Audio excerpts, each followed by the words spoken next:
A change in season means Vegas is getting warmer. And UNLV had a big weekend in sports. We have all that and more on Studio G.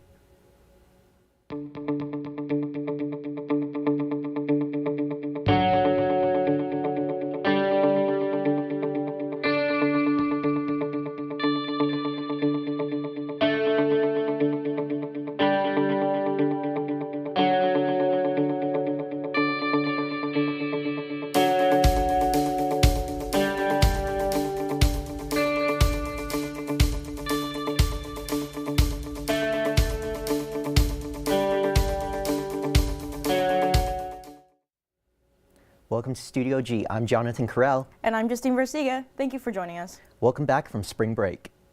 So Justine, how was your spring break? It was pretty good. I recently just got a full-time job, so I figured rest was something that I needed, so I just took the time to myself. Oh yeah, sure. I think rest is it's a great way to spend spring How about break. you, Jonathan? Same thing. I was just chilling, watching movies, just trying to decompress from all, school and work and all that. Yeah, I think that's something that everyone needs. And now with news about Biden, with tensions in the Ukraine continuing to build, President Biden sets out with a plan to support surrounding countries. Reporter Brianna De Leon brings us that story. President Biden is set to travel to both Belgium and Poland this week in the hopes to maintain a Western alliance. This follows as Russia continues its attacks in Ukraine and fear of further invasions arise in these countries. With the invasion of Ukraine, it has officially hit its 1-month mark with no sign of letting up. Ukrainian leaders continue to seek support and allies maintain a split divide with supplying weapons and others who fear escalating a confrontation with Russia. As Biden prepares to visit Poland, where 300,000 refugees have sought safety, support with the crisis is expected. Reporting for Studio G, I'm Brianna De Leon. Biden is set to arrive in Brussels on Wednesday night and visit refugee camps in Poland with the expectation to promise significant help from the U.S. A Chinese 132 passengers crashed in southern China. Jonathan Corral has more details. A Chinese airliner carrying 132 people crashed into a remote mountain area in southern China. After 12 hours of investigation, there has still been no public confirmation about the number of people who have survived.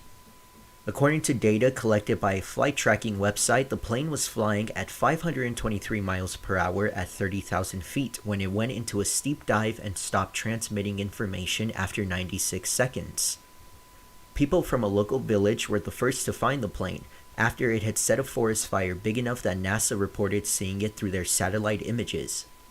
President of China, Xi Jinping, announced an all-out effort by the rescue operation and called for an investigation. Reporting for Studio G, I'm Jonathan Carell. According to investigators of the China Eastern Airlines flight crash, there is still no report of survivors after concluding 2 days of searching on Tuesday. Studio G will have more details as they emerge. With gas prices skyrocketing, many are resorting to find ways to obtain ends meet in the valley. The minimum wage is likewise set to raise later this year. Studio G reporter Brianna De Leon brings us more. Currently, the minimum wage in Nevada is set at $9.75 an hour. According to SquareUp, the last time the minimum was changed in Nevada was during the recession in 2008, when it went from $6.85 to the current $9.75. For companies that offer qualifying health benefits, the minimum drops to $8.75. Additionally, the Nevada Constitution requires the minimum wage to be examined and changed every year, and on July 1, 2022, it will increase to $9.50 for employers who provide health benefits and $10.50 to those who don't provide health benefits. By 2024, the minimum is expected to go up to $11. I'm Brianna De Leon, reporting for Studio G. The minimum wage in Nevada will increase by 75 cents each year as it meets the set $11 in 2024. Las Vegas continues to show support for Ukraine. A local smoothie shop is doing its part to provide relief funds for Ukraine. From March 19 to the 25th, 310 Nutrition is hosting a donation drive to raise funds for orphan children in Ukraine. According to the promotional flyer, the smoothie shop is donating all of its smoothie bar sales to Abundance International, which seeks to help orphan children in Ukraine. Las Vegas Commissioner Michael Naft was at the donation drive to show support. Reporting for Studio G, I'm Justine Versiga. Visit 310 Nutrition at 7325 South Rainbow Boulevard from 7 a.m. to 7 p.m. to participate in the donation drive. This weekend, 8 people got killed and 60 got injured in a span of 9 mass shootings throughout America. One of the shootings happened at a car show in Dumas, Arkansas, and this shooting left 1 dead and 27 injured. This shooting left the most people wounded since the 2019 shooting that targeted shopping centers in Odessa and Midland, Texas. Maserati revealed its second ever SUV, and this one is electric. The Maserati Freecell SUV will be available for purchase in 2025, and Maserati is hoping to go fully electric by 2030. Over 2 years after its unexpected shutdown, Kyle's nightclub at the Palms Casino continues to make headlines. A federal court made its official ruling this past Friday after performer Ryan Radon, who performs under the stage name Cascade, filed a lawsuit against the former nightclub for canceled shows. Studio G reporter Molly Peters has more on the story. Popular house DJ Cascade has won an $8 million lawsuit against Chaos Nightclub after the venue canceled his $300,000 per night residency. The U.S. District Court in Nevada made its decision March 18, 2022, following a bench trial in November. The lawsuit, filed in December of 2019, claimed that Cascade had multiple shows scheduled that he was due to be paid for. FP Holdings, the owners of Chaos, argued that 30 of the scheduled shows should not be included, as they would not have taken place due to the pandemic. They claimed the company only owed $1.2 million to the artist. U.S. District Court Judge Andrew Gordon stated in his ruling that Cascade could have performed several shows between January 1st and March 15th, 2020, before the shutdown order. He also said the club had not made a sufficient effort to explore other arrangements to stage Cascade, such as drive-in or virtual concerts. For Studio G News, I'm Molly Peters. Chaos Nightclub was open for less than a year before it closed due to financial difficulties. However, its parent hotel, the Palms Casino Resort, is set to reopen this spring under new ownership. Parents of Desert Oasis students are worried. This month, campus police found 2 guns on campus and also had to break up a fight. Parents held a meeting last night to discuss how they can hold school leaders accountable for this rise in violence. Students say they don't feel safe in school anymore. In honor of Women's History Month, Studio G reporter Meza is sharing the story of 3 women thriving in male-dominated career fields despite facing discrimination because of their gender. The first woman being featured is Katie Hutto, a union electrician here in Las Vegas who enjoys the benefits of a rewarding electrician career, but not without facing discrimination from her male peers solely for being a woman. So I'm a union electrician in IBEW Local 357. I work commercial and industrial industrial construction. My trade specifically, I'm going to graduate with 38 college credits for free. I'll be able to go back and take my gen ed courses and have an associate's degree in electrical with no college debt. Yeah. So I have great retirement, I have great benefits, I make phenomenal wages. Did you ever have anyone discourage you from becoming an electrician? We have guys every day on the job that definitely, you either have someone you're working with that they try and run you into the ground, or they make it very clear that they don't believe women belong on the job. I've been told more than once, you don't belong here, I don't know why you're here. Dead to my face. Do you have any advice for women in that want to go into the same field as you, or maybe into a setting where there's just more males in general, not necessarily electrician? I can go in and be ready to fight back. If it's what you want, if you think you're smart enough to do it, you can do it. This was Meza reporting for Studio G. Hutto says unions across the country and world can be thanked for protecting women's rights and welcoming women onto the construction-related fields, but people must continue to uphold their unions or else progress can be reversed. Spring is here, which means the valley will get warmer. Anna Meza brings us the weather after the break. If you're a parent, you've done it all this past year. But the one thing you may not have done is take care of yourself. At Boys Town, we know that a parent's mental health is important too. Visit boystown.org/stressedout for great self-care tips for parents. You can even download an ebook to guide you and your family through self-care strategies. Because healthy parents are key to happy families. Hello everybody, spring is finally here and I have your weather updates. So right now we have a high of 78. It is lovely, lovely weather. There is some wind out there, so make sure you take that allergy medicine because that pollen's gonna be flying everywhere. The valley temperatures are also looking beautiful. We have 66 in Summerlin, 69 in North Las Vegas. Sunrise is 70 degrees. Henderson, 68. A little chillier in Anthem and Boulder City, but overall, great sunny, clear skies, nice warm weather. The headlines for today: spring is here, guys, and it shows. There's flowers blooming everywhere, and there's been a rise in temperatures. The sun is out, the skies are clear. Just go out and enjoy this lovely spring weather. For the evening planner, if you're heading out today at 3 p.m., we have 75 degrees. The sun will be high. 6 p.m., 75 degrees as well, and then we do get a dip in temperature going into the evening, as you can see, 67 then 62.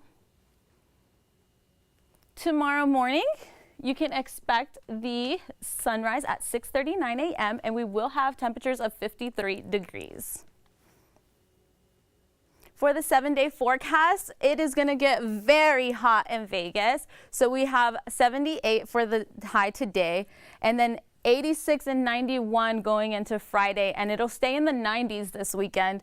The evenings will be nice and cool, and going into Monday and Tuesday, we'll get back into low 80s weather. Coming up, we have one of our journalism students making it big on social media. Yavni Gully brings us more after this break.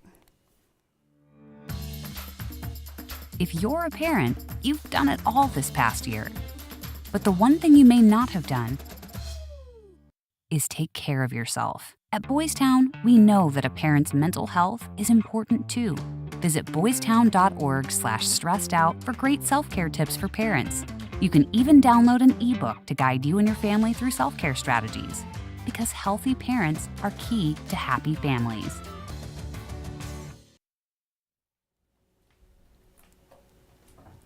Welcome back. I am joined with a rising TikTok star and a Las Vegas local, Anna Saya. Anna, thank you so much for joining us. Thank you for having me. So I want to talk about your journey, or you're a UNLV student, and you started making TikToks back in May of last year. What made you want to start making TikToks and actually pursuing it? Well, it's funny because if you had asked me a year prior, I probably wouldn't have even thought of going on TikTok. I didn't even have it downloaded because it was one of those moments when people said, "You're on TikTok, why are you on TikTok?" You know? But I was taking a class here at the journalism media school, and they were encouraging us from like day one, my freshman year, just go on, try making a content, anything that you feel would be fun or something that is unique to you. And because of one of my professors started saying that, I got the idea of, well, maybe I'll just do a couple, maybe something funny, something just to pass the time, because this was still during the pandemic and I wanted to give it a go, and I didn't expect it to get to where it is now, honestly. Yeah, and this has been an exciting journey for you. You just hit 1 million followers on TikTok, so congratulations on that. At what point did it set into you that this is bigger than what you thought it was going to be? Probably about around the time of October, because September 15th to October 15th is Hispanic Heritage Month. And so during that time, I got a lot more people just noticing me because I'm an advocate in my community to show how diverse we are. And I started getting so many positive response in my community about who I am and just being proud of my heritage and hoping that I can help others be proud of their own heritage, because it's difficult. And that was when I realized this is something that I love. I love putting my heritage as my forefront, so when people look at me or they talk about me, they ask me, or they stop me on the way and they say, "Oh, you're the pelirroja on TikTok. I'm like, Yes. yeah.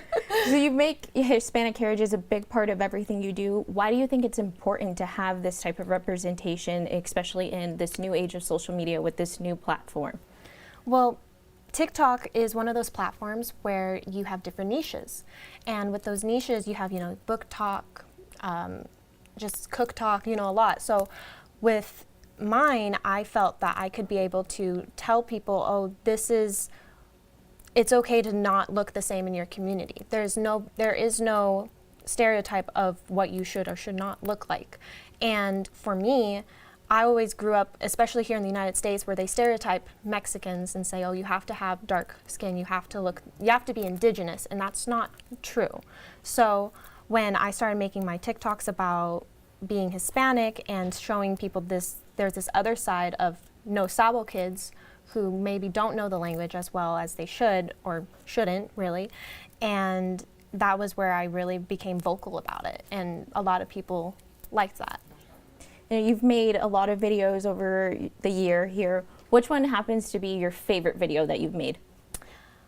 I make a lot of videos with my mom, and she's the Mexican in my family, the real Mexican, because she was born and raised there. So that's where I get my heritage from.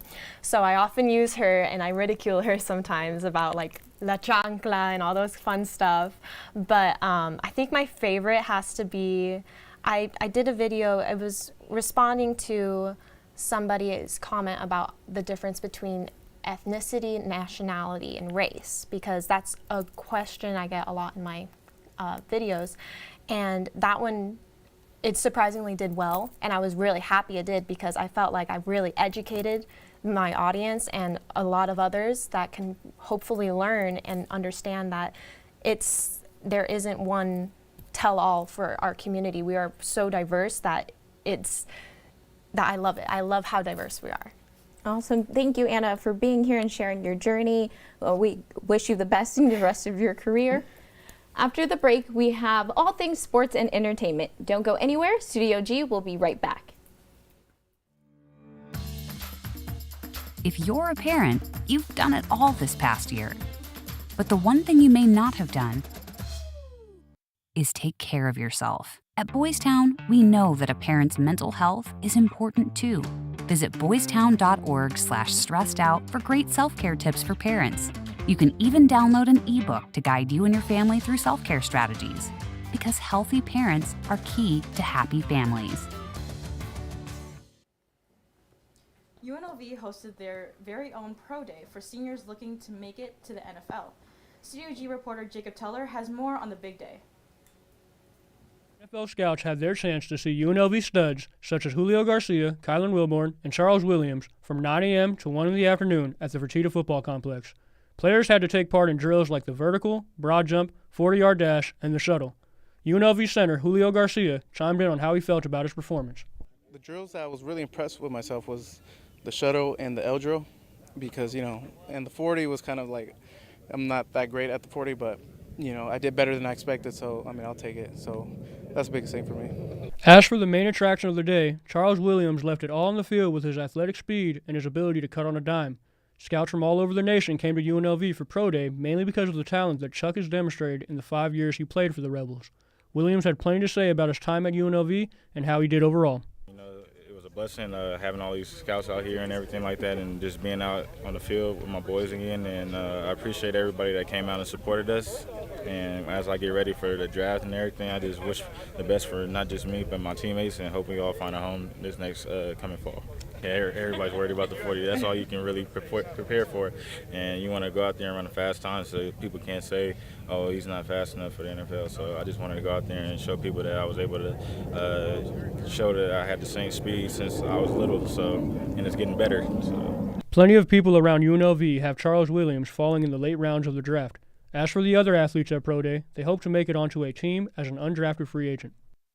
UNLV just wrapped up their Pro Day at the Fertitta Football Complex, where teams all across the Mountain West could come out and perform in front of NFL scouts. We got to see Charles Williams and Julio Garcia and many other UNLV athletes make their debut in front of these scouts, and we hope to see them make it into the NFL. This is Jacob Teller, reporting for Studio G. UNLV alumni and fans of the Rebels hope to see Charles Williams as well as other seniors make it to the NFL.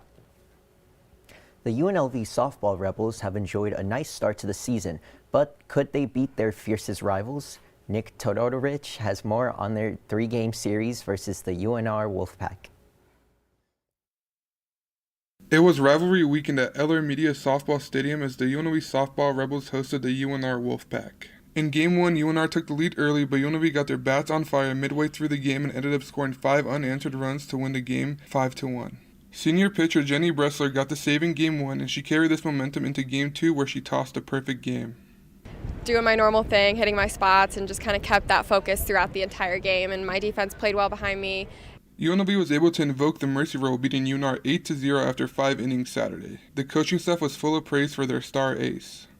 Yeah, she did a great job, but I mean, if you go and look at the records, I mean, she's won a lot of games. So, I guess as a coach, sometimes you maybe take that for granted and you just kind of like, oh, ho hum, like she just did it again. But that was special. It's just kind of a feather in her cap to get a perfect game, and I'm glad that she got to do that against Reno. Jenny is really important. She's been a staple of our pitching staff, so she's really the one who sets the tone as the senior of the staff and kind of puts it all out there and kind of puts everybody else at ease when we start those games. So for her to come out as strong as she did to close the first game and just be really sharp in the second game, I think it puts the whole rest of the team at ease that, we can get some key hits and we'll be okay.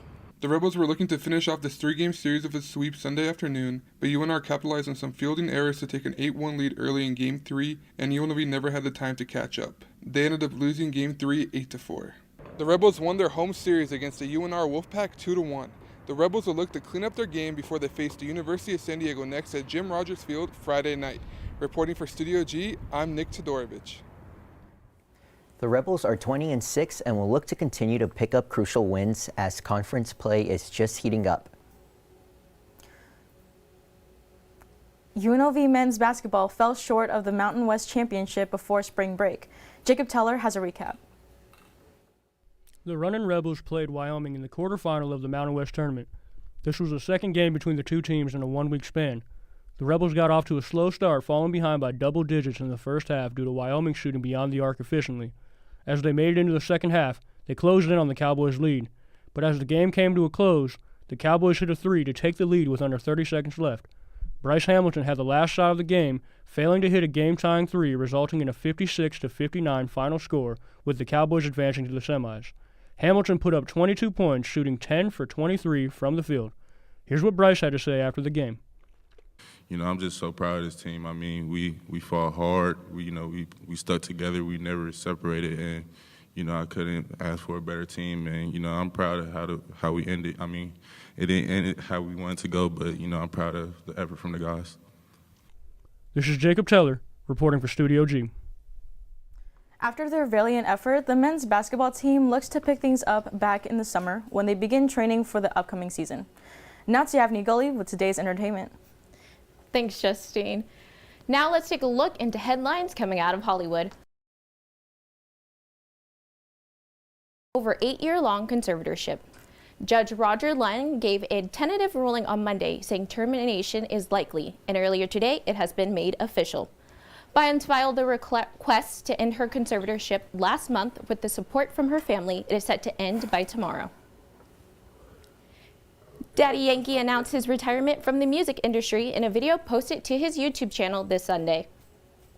He is known as the king of reggaeton, and to celebrate his farewell in style, he is going on one last tour and releasing a collector album titled Legend Daddy.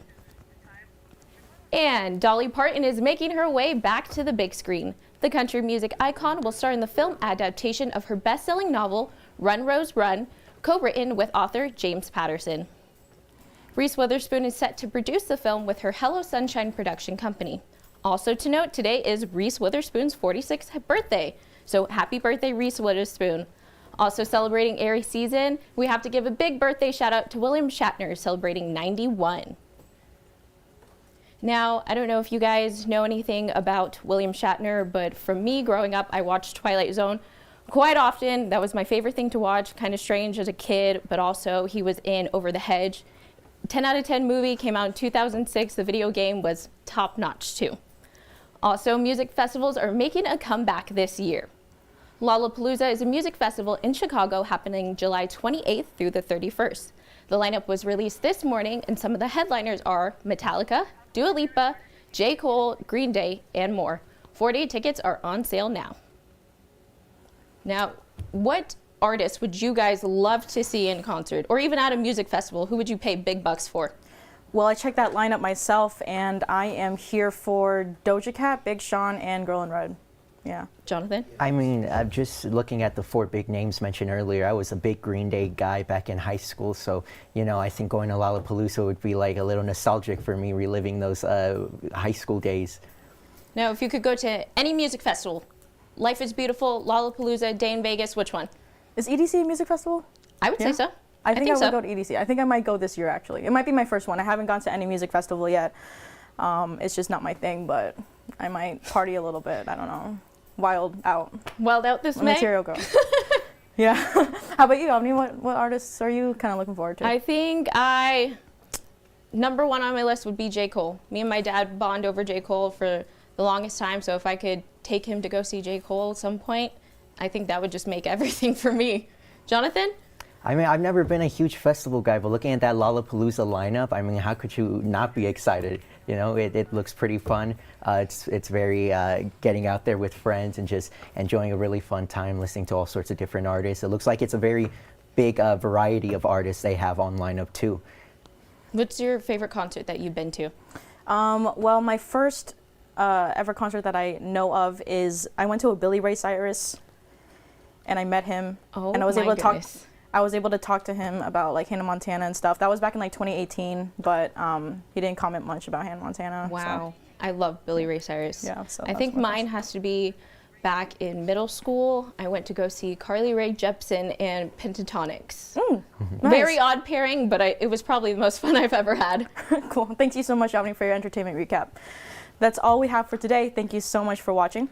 Be sure to tune in tomorrow at noon for more Studio G.